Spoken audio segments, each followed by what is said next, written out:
ఈ లోకమంతా ఇరుకు స్వభావంతో విశాల మార్గంలో వెళ్తున్నారు, వెడల్పు అయిన మార్గంలో వెళ్తున్నారు. కాబట్టి మనము ప్రార్థన చేయాలి.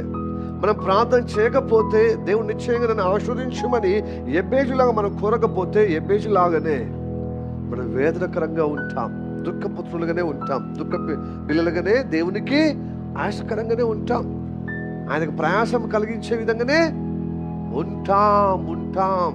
హల్లెలూయా.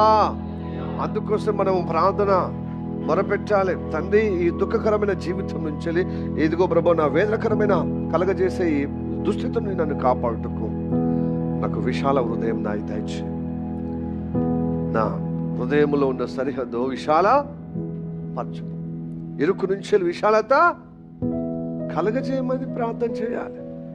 హల్లెలూయా. అప్పుడు నీకు ఇరుకు మార్గం దొరుకుతుంది, సంకుచిత మార్గం నడిపించేబడే దేవుని కటాక్షం పొందుకునే ఆ జీవ మార్గం కనబడుతుంది, లేకపోతే కనబడదు. హల్లెలూయా.